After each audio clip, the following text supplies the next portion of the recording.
저 운동 열심히 해요. 하루에 1시간이나 걷는데 왜 살이 안 빠져요? 라고 하시는데 두 가지 맹점이 있을 수 있습니다. 첫째, 저녁 때 1시간을 걸었으면 아무 생각도 하지 마시고 TV도 보지 마시고 바로 주무세요. 왜냐하면 1시간을 걸으면 바로 배가 고파지거든요. 운동하고 나서 뭘 먹으면 안 돼요.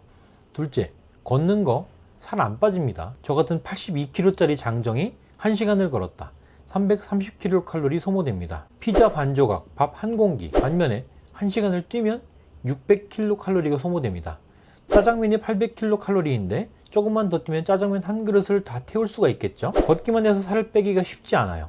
물론 전철도 타기 싫어서 자가용 타고 출퇴근하고 10분 이상 걸으면 다리가 부러지는 줄 알고 징징징징 대서 다리는 학다리에 배만 볼록 나오는 것보다야 낫죠. 근데 나 1시간씩 운동한다 라고 자랑할 만한 운동량은 아니라는 거죠. 노인이 되면 현실적으로 뛰기가 힘들어요. 근육 운동을 하기도 힘들죠.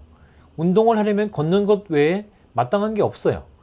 근데 뛸 수 있는 사람도 운동한다 합시고 설렁설렁 1시간 걷고서는 나 운동 열심히 한다고 유세 부리는 사람들이 있어요. 예전 여자친구가 하루 1시간씩 뛰는 것도 아니고 걷기 운동을 했어요.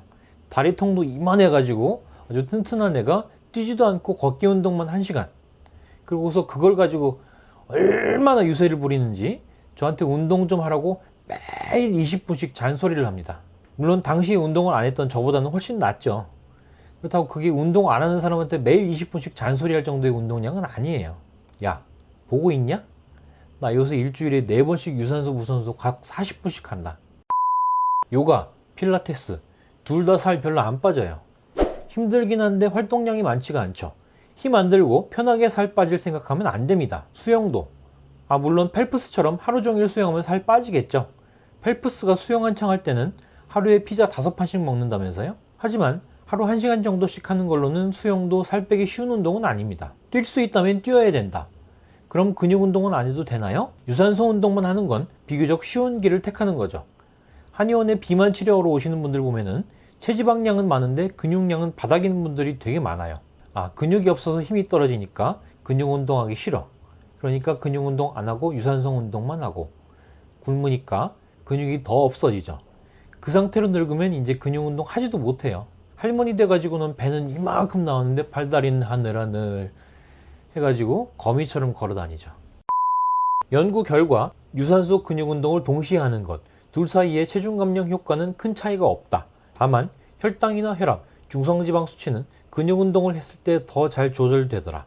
그래서 건강을 위해서는 유산소 운동과 근육 운동을 같이 하시는 게 좋다는 겁니다. 우리 몸의 지방세포는 에너지를 저장하지만 에너지를 소모시키지는 못해요. 그러나 근육세포는 에너지를 소모합니다.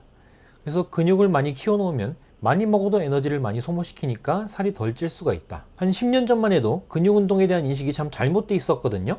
헬스장 가면 맨 아저씨들만 있는데 상체 운동만 죽으라고 해서 가슴 근육은 두꺼운데 광배근도 없고 다리도 학다리고 또 여자들은 근육 운동 한 일주일만 하면 무슨 아놀드 슈왈제네 것처럼 울퉁불퉁해지는 줄 알고 근육 운동을 절대 안 해요.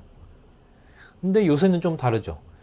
근육이 그렇게 키우기 쉽지 않다는 걸 여자분들도 다 알기 때문에 근육 운동을 좀 열심히 하시더라고요. 그리고 남자분들도 옛날처럼 상체만 키우고 다리는 학다리 만드는 게 아니라 하체 운동도 많이 해요. 특히 근육 부피 자체가 허벅지 근육이 우리 몸에서 제일 크기 때문에 하체 운동을 열심히 하는 건 건강과 체중 조절 차원에서 매우 좋다. 결론적으로 운동은 유산소 운동과 근육 운동을 동시에 하는 것이 좋고 특히 하체 운동 열심히 하는 게 성인병과 당뇨 예방에도 좋고 요요 방지에도 도움이 된다. 다리 굵어질까봐 걱정하는 건 시험 공부 일주일 벼락치기 하고 공부 너무 많이 해서 쓰러질까봐 걱정하는 거랑 같다.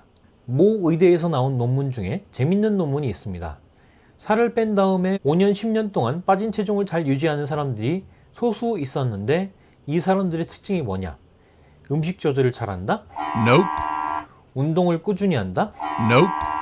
이런 요인들도 중요하지만 가장 중요한 요인은 비만약을 적절하게 복용하고 있더라는 겁니다. 그 외에도 체중 감량 후 유지의 중요한 요인은 TV 시청 및 인터넷 사용 시간, 금주, 적절한 식이요법과 운동 등이 중요하다고 합니다. 당연한 소리 하지 말라고요?